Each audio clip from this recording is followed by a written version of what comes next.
អ្នកមានបទពិសោធន៍ខាងផ្នែកយោធាម្នាក់បានសរសេរចែករំលែកពីកលល្បិចយុទ្ធសាស្ត្រទ័ពព្រៃចំនួន21ចំណុចទោះបីជាមានកម្លាំងតិចក៏អាចយកឈ្នះសត្រូវដែលមានកម្លាំងខ្លាំងបានដែរ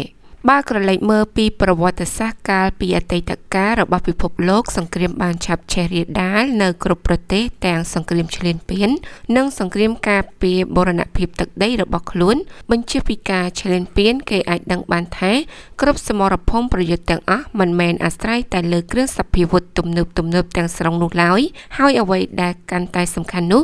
គឺសំខាន់បំផុតទៅលើភាពឆ្លាតវៃរបស់មេទ័ពនីមួយៗចេះរៀបចំយុទ្ធសាស្ត្រប្រយុទ្ធនិងធ្វើឲ្យកងកម្លាំងរបស់ខ្លួនមិនបាក់ស្មារតីប្រយុទ្ធជួនកាលកម្លាំងទ័ពតិចក៏អាចយកឈ្នះកម្លាំងរបស់ទាហានដែលមានចំនួនច្រើនដូចជាវៀតណាមអាចយកឈ្នះទៅលើទាហានរបស់អាមេរិកកាំងខណៈដែលសង្គ្រាមបច្ចុប្បន្នរុស្ស៊ីជាមហាអំណាចយោធាកំពូលលំដាប់លេខ2របស់ពិភពលោកបន្ទាប់ពីសហរដ្ឋអាមេរិកនៅតែមិនអាចយកជ័យជំនះទៅលើប្រទេសអ៊ុយក្រែនហើយនៅតែបន្តប្រយុទ្ធគ្នាយ៉ាងរ៉ាំរ៉ៃអស់រយៈពេលជាច្រើនឆ្នាំនៅក្នុងជម្លោះរវាងប្រទេសជិតខាងទាំងពីរនេះដែលធ្លាប់ជ្រកក្រោមឆ័ត្រតែមួយរបស់មហាអំណាចកំពូលនៃសហភាពសូវៀតស្រាប់ពេលបច្ចុប្បន្ននេះប្រទេសកម្ពុជាកំពុងតែប្រឈមនឹងមហិច្ឆតាឈ្លានពានពីទាហានរបស់សៀមដែលមានឈ្មោះជាផ្លូវការថាថៃចាប់តាំងពីឆ្នាំ1939រហូតមកដល់សប្តាហ៍នេះបើប្រវត្តិសាស្ត្រសៀមគឺជាជនជាតិតៃដែលមានដើមកំណើតនៅភាគនិរតីនៃប្រទេសចិនហើយជនជាតិតៃនេះបានចំណាក់ស្រុកចូលជ្រកកោននៅក្នុងអាណាចក្ររបស់ខ្មែរសៀមបានប្រមូលផ្ដុំគ្នាដណ្ដើមទឹកដីរបស់ខ្មែរហើយបានបង្កើតជារដ្ឋរបស់ខ្លួនដំបូងដែលមានឈ្មោះថាព្រះរាជាណាចក្រសុខោទ័យចន្លោះពីឆ្នាំ1238ដល់ឆ្នាំ1438ព្រះរាជាណាចក្រអយុធ្យាចន្លោះពីឆ្នាំ1351ដល់ឆ្នាំ1767អាណាចក្រធនបុរីចន្លោះពីឆ្នាំ1767ដល់ឆ្នាំ1782ព្រះរាជាណាចក្ររតនគោសិននៅថ្ងៃទី6ខែមករាឆ្នាំ1787និងព្រះរាជាណាចក្រអាស្រ័យរដ្ឋធម្មនុញ្ញនៅថ្ងៃទី24ខែមិថុនាឆ្នាំ1932និងព្រះរាជាណាចក្រអាស្រ័យរដ្ឋធម្មនុញ្ញបច្ចុប្បន្នរបស់ថៃគឺបានបង្កើតឡើងតាំងពីថ្ងៃទី6ឆ្នាំ2017គ្រប់រជ្ជកាលនៃនគរសៀមឬក៏ថៃនេះតែងតែបន្តចិញ្ចឹមចិត្តចង់បានទឹកដីរបស់ខ្មែរជាបន្តបន្ទាប់សូម្បីតែពេលបច្ចុប្បន្ននេះពួកថៃឬក៏ពួកសៀមនេះចង់បានប្រាសាទតាម៉ុនតូចតាម៉ុនធំនិងកន្លែងផ្សេងទៀតរបស់ប្រទេសកម្ពុជារហូតដល់មានការផ្ទុះសង្គ្រាមដាក់គ្នាម្ដងរួចមកហើយកាលពីចន្លោះឆ្នាំ2008ដល់ឆ្នាំ2011ខណៈពេលបច្ចុប្បន្ននេះទាហានរបស់សៀមបានបាញ់ប្រហារមកលើកងទ័ពរបស់ខ្មែរយើងកាលពីព្រឹកព្រលឹមនៅថ្ងៃទី28ខែឧសភាឆ្នាំ2025ស្រាប់ពេលមានការប្រជុំមុខដាក់គ្នាបែបនេះរវាងកងទ័ពការពារទឹកដីរបស់កម្ពុជានិងទាហានឈ្លានពានរបស់ថៃឬក៏សៀមនោះអ្នកមានបទពិសោធន៍ខាងផ្នែកយោធាម្នាក់បានសរសេរបង្ហោះចែករំលែកចំណេះខាងយោធាបន្ថែមទៀតគណៈមេទ័ពខ្មែរយើងជាច្រើនរូបពួកគាត់សុទ្ធសឹងតែមានបទពិសោធន៍នៅក្នុងការដឹកនាំទ័ពព្រោះប្រទេសកម្ពុជាយើងបានឆ្លងកាត់សង្គ្រាមជាញឹកញាប់រហូតធ្វើឲ្យប្រទេសមានសុខសន្តិភាពបញ្ចប់សង្គ្រាមស៊ីវិលនៅក្នុងប្រទេសអ្នកលេងបណ្ដាញសង្គមម្នាក់ដែលគាត់មានបទពិសោធន៍ខាងផ្នែកយោធាបានសរសេរបង្ហោះចែករំលែកតាក់ទងទៅនឹងកលល្បិចរបស់ទ័ពព្រៃដែលគាត់ធ្លាប់បានរៀនបានចែករំលែកនៅចំនួន21ចំណុចដែលជាយុទ្ធសាស្ត្រទោះបីជាយើងមានកម្លាំងតិចប៉ុន្តែក៏យើងអាចយកឈ្នះសត្រូវដែលមានកម្លាំងច្រើនបានផងដែរដោយរូបគាត់បានសរសេរនៅលើបណ្ដាញសង្គមថាបើសិនកងទ័ពបរទេសវាយយើងក៏ត្រូវតែវាយការពារប្រទេសរបស់យើងដែរខ្ញុំសូមចែករំលែកបទពិសោធន៍ខ្លះៗអំពីសង្គ្រាមល្បិចកលរបស់ទ័ពព្រៃដែលខ្ញុំបានរៀនពីក្បួនទាហានយួននិងបងកងទ័ពដែលមានបទពិសោធន៍នៅក្នុងការរំដោះទឹកដីពីឆ្នាំ1979មកដោយទាហានយួនមានភាពខ្លាំងពូកែអាចយកឈ្នះទាហានអាមេរិកកាំងដ៏ខ្លាំងក្លា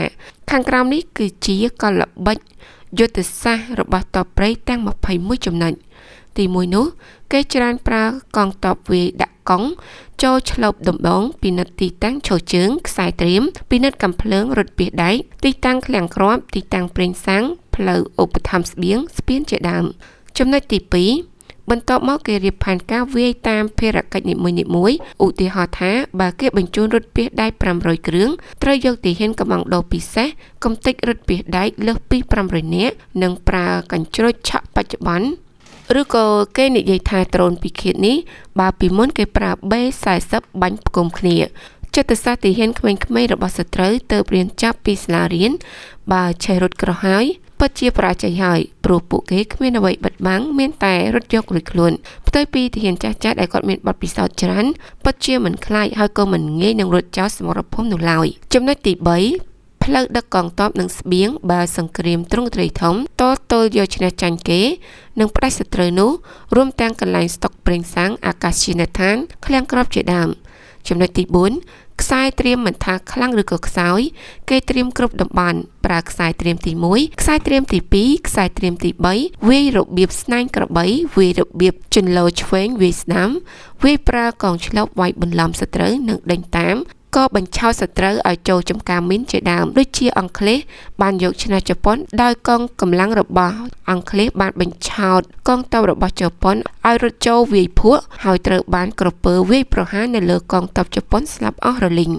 ចំណុចទី5គេប្រើកងឆ្លប់បន្លំស្លៀកពាក់អាវដោយសត្រូវនិងឆ្លប់បាញ់រថយន្តឬក៏ផ្នែកដឹកជញ្ជូនដុតឃ្លាំងអាវុធជាដើមសម័យបច្ចុប្បន្ននេះគេប្រើប្រាស់ដ្រូនតាមខ្លំមើលនិងវាយប្រហារសត្រូវតែម្ដងដូចជាអ៊ុយក្រែនឆ្មាក់វាយប្រហារទៅលើទាហានដ៏ខ្លាំងក្លារបស់រុស្ស៊ីអញ្ចឹងដែរចំណុចទី6កងទ័ពឆ្លប់ស្លៀកពាក់បន្លំដូចដើមឈើនិងជួនកាលវាយប្រហារពីចុងឈើមកដោយប្រើកាំភ្លើងស៊ីបបាញ់ឬក៏ sniper បាញ់មិនឲ្យឮសំឡេងចំណុចនេះគឺវាមានប្រសិទ្ធភាពបំផុតហើយវាអាចសម្លាប់សត្រូវបានច្រើននិងរកទីតាំងបាញ់មិនឃើញភាគច្រើនគេយកដើមឈើធំខ្ពស់ធ្វើជាទីបាញ់មកក្រោមចំណុចទី7វិធីចិច្ចត្រង់សេអាចទប់គ្រាប់ផ្លោងធំបាននឹងការប្រើត្រង់សេអក្សរ L ឬក៏អក្សរ M គេមិនសូវចិច្ចត្រង់ព្រោះគ្រាប់រត់ត្រង់សេដែលអាចការពារដ្រូនអតិឃាតបានព្រោះដ្រូនមិនអាចហោះបាត់បានរហ័សបានឡើយចំណុចទី8ការដេកការដាំបាយការចម្អិនអាហារគេមិនអាចចម្អិនដែលបង្កឲ្យឃើញផ្សែងភ្លើងច្រើននោះទេព្រោះសត្រូវនឹងអាចដឹងទីតាំងរបស់យើងតាមរយៈមើលផ្សែងភ្លើងការបោះតង់ដេកការដេកមិនប្រយ័ត្នលើអង្រឹងជាដើមការហូបបាយក៏ត្រូវតែនៅក្នុងត្រង់សេដែរបើសត្រូវនៅក្បែរចំណុចទី9ការប្រើស្បែកជើងផ្ទាត់ស្រាលល្អជាងប្រើម៉ៃហ្វកបើជន់មីន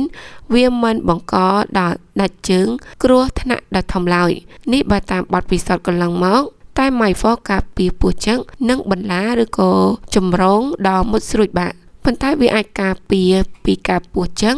និងបន្លាឬក៏ចម្រងដល់មុតស្រួចបានចំណុចទី10កងឆ្លប់ក៏ត្រូវបង្កើតចម្រងរណ្ដៅអន្ទាក់និងមានការពារលិនដ្ឋានផងដែរកងទ័ពយួនខាងជើងឈ្នះអាមេរិកកាំងដែលសម្ភារៈទំនើបដោយសារតែក៏បានមកចាញ់នៅក្រោមស្នាដៃរបស់កងទ័ពយួនខាងជើងដោយសារតែកងទ័ពយួនបានឆ្លប់បាញ់ប្រហារមកលើកងទ័ពអាមេរិកកាំងទាំងអស់នោះចំណុចទី11ចិត្តសាស្ត្រកងទ័ពគឺជារើសមេខ្លាំងដែលមានបទពិសោធន៍ខាងធ្វើសង្គ្រាម